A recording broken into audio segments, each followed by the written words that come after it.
अस्सलाम वालेकुम। Business communication के अंदर आज का हमारा जो टॉपिक है वो है प्रोसेस ऑफ कम्युनिकेशन, जिसे फैक्टर्स ऑफ कम्युनिकेशन भी कहा जाता है। इसके अलावा इसे कम्युनिकेशन साइकिल भी कहा जाता है।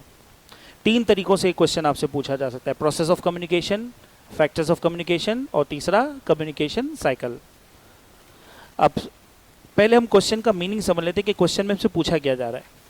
प्रोसेस ऑफ कम्युनिकेशन का मतलब ये है कि कम्युनिकेशन का जो प्रोसेस है, लेट्स सपोज कि एक सेंडर है, जैसे कि मैं हूँ, मैं अपनी बात आप तक या अपना मैसेज आप तक किस तरीके से पहुँचाता हूँ, मेरा मैसेज आप तक किस तरीके से पहुँचता है, उसमें बीच में क्या क्या यानी कि स्टेप्स इन्वॉल्व होंगे, क्या क्या फैक्टर्स इन्वॉल्व होंगे, ये पूरा का पूरा जो क्या कहलाता है, प्रोसेस ऑफ कम्युनिकेशन कहलाता है। राइट? सेंडर से रिसीवर तक बात कैसे पहुँचती है, या मैसेज स्टार्ट करने वाले से मैसेज रिसीव करने वाले तक बात कैसे पहुंचती है, ठीक है, बीच में जो जो स्टेप्स आते हैं वो सारे के सारे क्या कहलाते हैं, प्रोसेस ऑफ कम्युनिकेशन कहलाते हैं। ठीक है, तो सबसे पहले कम्युनिकेशन स्टार्ट होता है सेंडर से। सेंडर जो है वो कौन होता है, उसके दिमाग में एक ख्याल आता है, सबसे पहले एक थॉट आया है, इसके दिमाग में एक थॉट आता है और वो अपने थॉट को जो है वो अपने रिसीवर तक कम्युनिकेट करता है। ठीक है जी, सेंडर जो है वो स्पीकर भी हो सकता है, सेंडर राइटर भी हो सकता है। राइट? सेंडर की पूरी कोशिश होनी चाहिए कि जो आइडिया उसके दिमाग में आया है एज इट इज वो आइडिया जो है वो रिसीवर तक कम्युनिकेट हो। नॉर्मली ऐसा होता नहीं है, क्योंकि बीच में बहुत सारे ऐसे प्रोसेस होते हैं जिसकी वजह से मैसेज जो है वो मिसकम्युनिकेट होकर रिसीवर तक पहुंचता है और फिर इस तरह से फीडबैक नहीं मिलता या रिजल्ट जो वो उस तरीके से नहीं मिलता जिस तरीके से मिलना चाहिए। तो सेंडर को इस बात का बहुत ज़्यादा ख्याल रखना चाहिए कि जो मैसेज है, जो उसने सोचा है, जो उसका थॉट है, वो एज इट इज जो है वो पहुंचे, कहाँ तक पहुंचे, रिसीवर तक पहुंचे। राइट? इसके बाद सेंडर सबसे पहले अपने दिमाग में जब थॉट लेकर आए, ख्याल लेकर आया, तो जाहिर सी बात है अब उसको क्या करना होगा, उसको अपने थॉट को इनकोड करना होगा। इनकोड करने का मतलब क्या होता है, इनकोड जो है वो बेसिकली इस तरीके से मैं कहना चाह रहा हूं कि अब एक आइडिया है जो मेरे दिमाग में है, अब मैं इस आइडिया को किसी दूसरे तक पहुंचाना चाहता हूं, तो मुझे एक ऐसी लैंग्वेज का, एक ऐसी जबान का सहारा लेना पड़ेगा जो रिसीवर समझ सके। तो अपने ख्याल को, है ना, अपने ख्याल को लफ्जों में लेकर आना, वर्ड्स में लेकर आना, क्या कहलाता है, हमारा इनकोडिंग कहलाता है। ये हमारा एक्चुअल होता है मैसेज, एक्चुअल मैसेज होता है। राइट? अच्छा, फिर इसके बाद क्या, सबसे पहले सेंडर के दिमाग में ख्याल आया, उसने अपने ख्याल को लफ्जों की शक्ल दी। ठीक है, और फिर इसके बाद अब लफ्जों की शक्ल तो दे दी, लेकिन अभी तक ये रिसीवर तक पहुंचा नहीं है। रिसीवर तक पहुंचाने के लिए सेंडर को जरूरत होगी किसकी, एक मीडियम की, मीडियम, जरिया, चैनल, जिसे ट्रांसमीटर कहा जाता है।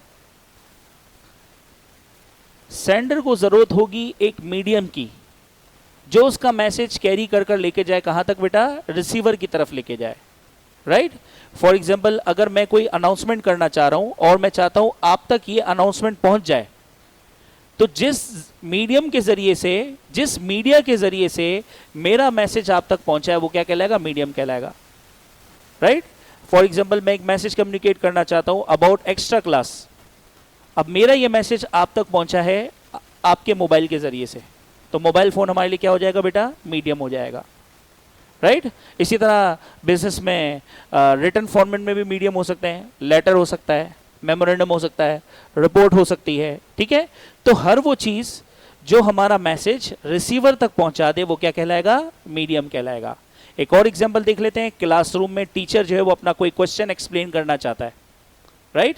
कोई क्वेश्चन वो एक्सप्लेन करना चाहता है, अब अपने क्वेश्चन को एक्सप्लेन करने के लिए वो इस व्हाइट बोर्ड का इस्तेमाल करता है।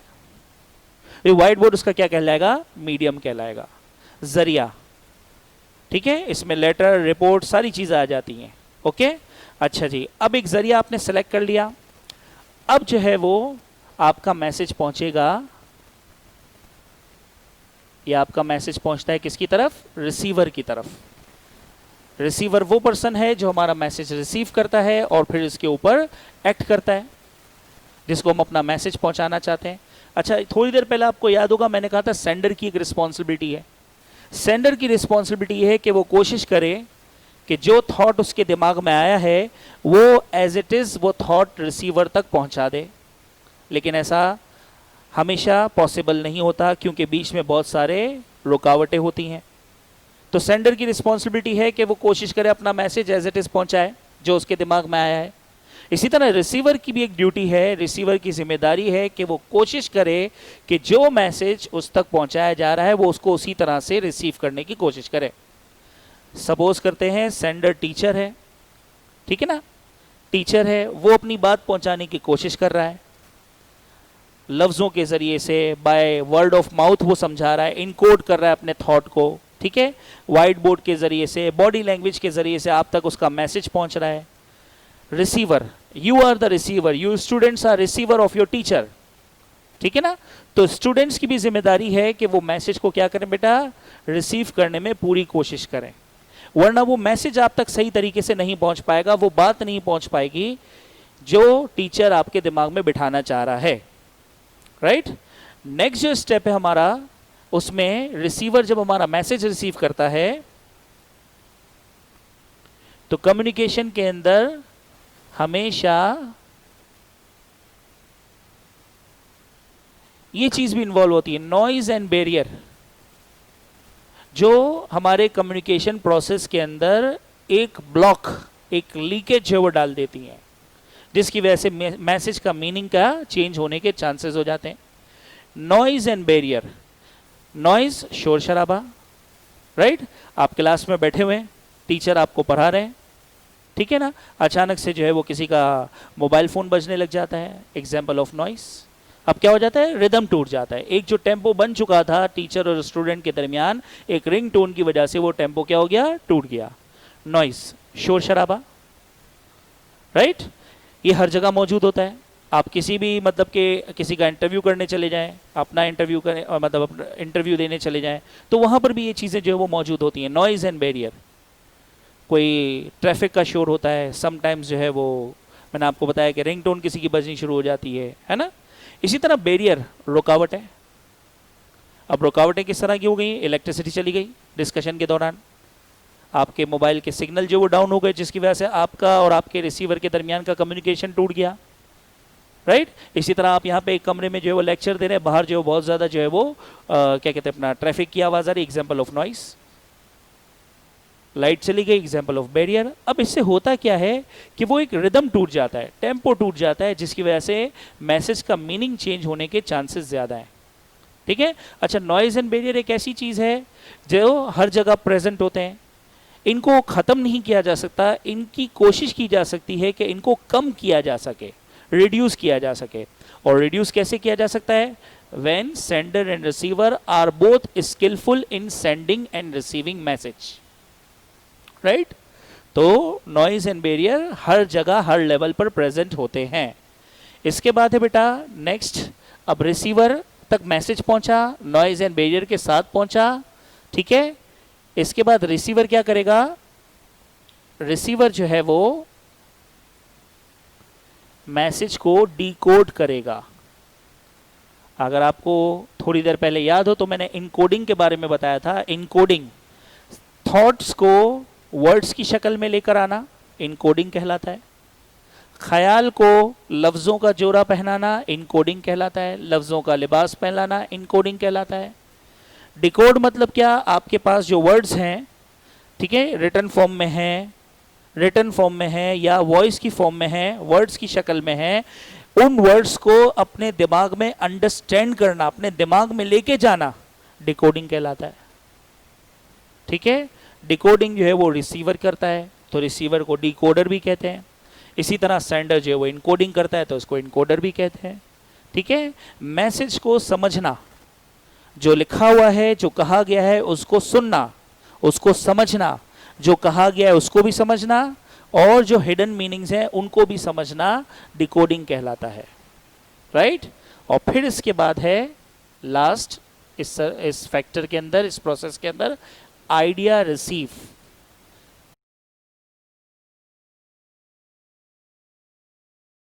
अच्छा जी, आइडिया रिसीव में क्या है कि जैसे सेंडर ने अपना मैसेज पहुंचा दिया रिसीवर की तरफ, रिसीवर ने डिकोड कर लिया, अंडरस्टैंड कर लिया। अब वक्त आता है सेंडर को मेक श्योर करने का कि जो बात वो पहुंचाना चाहता था रिसीवर की तरफ, रिसीवर के पास वो बात वैसी पहुंची है या नहीं पहुंची है, जिसे हम फीडबैक भी कहते हैं। जिसे हम फीडबैक कहते हैं, मतलब सेंडर रिसीवर से फीडबैक लेगा कि आया उसकी समझ में बात आई है या नहीं आई है। जैसे क्लासरूम की मैंने बात की थी, क्लासरूम में टीचर जब अपनी बात स्टूडेंट्स तक पहुंचाता है और स्टूडेंट्स उसे उसकी बात को अपने दिमाग में लेके जाते हैं, इसके बाद टीचर जो है वो उनसे पूछता है कि बेटा आपकी समझ में बात आई या नहीं आई। समटाइम्स स्टूडेंट का रिस्पॉन्स होता है yes sir, it is called positive feedback. और समटाइम्स स्टूडेंट्स कहते हैं नहीं सर बात समझ में नहीं आई, नेगेटिव फीडबैक। और फिर इसके बाद दोबारा से सिलसिला शुरू हो जाता है, राइट। प्रोसेस ऑफ कम्युनिकेशन में ये 1 2 3 4 5 6 7 यानी कि जो है वो स्टेप्स होते हैं। सबसे पहला सेंडर है, इनकोडिंग है, मीडियम है, रिसीवर है, noise and barrier, decoding and idea receive, right. अब इसके ऊपर आप ढेर सारी एग्जांपल्स जो है वो ला सकते हैं। कम्युनिकेशन इसी तरीके से जो है वो हमारे दरमियान और रिसीवर के दरमियान चलता रहता है। टीचर की अगर हम बात करें, टीचर जो है वो अपनी बात समझाने के लिए सबसे पहले उसके दिमाग में एक थॉट आता है, उस थॉट को वो क्या करता है, इनकोड करता है।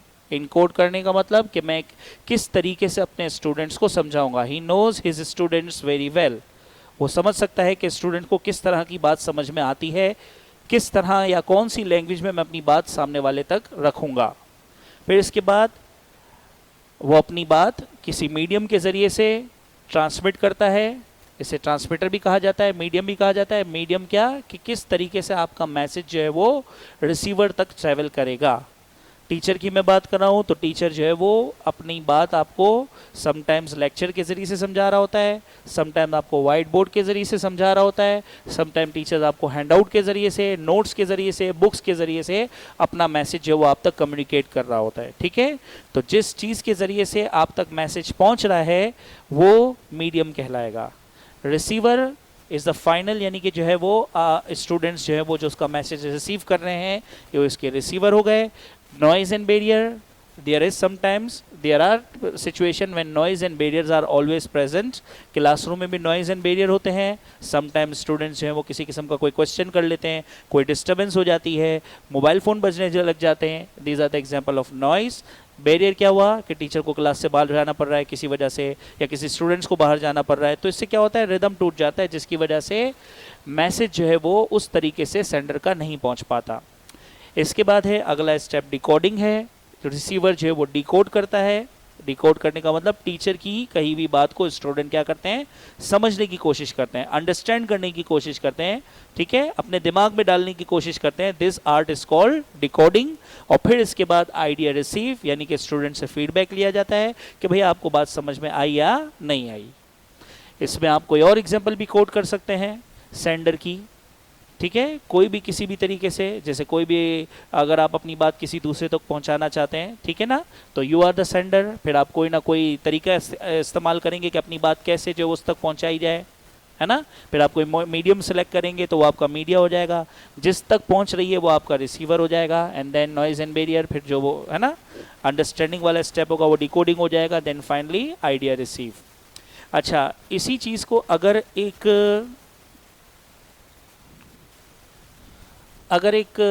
सर्कल की शेप में लिख दिया जाए तो यही क्वेश्चन जो है वो आपका कम्युनिकेशन साइकिल बन जाएगा।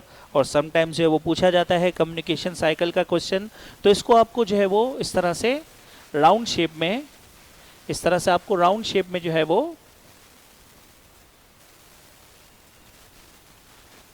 अनदर एग्जांपल ऑफ बैरियर, इसको आपको इसी तरह राउंड फिगर में एक डायग्राम बना के दिखा देनी है और इसमें सातों स्टेप्स लाइन से आपको लिख लेने हैं, तो ये आपका कम्युनिकेशन साइकिल हो जाएगा, राइट।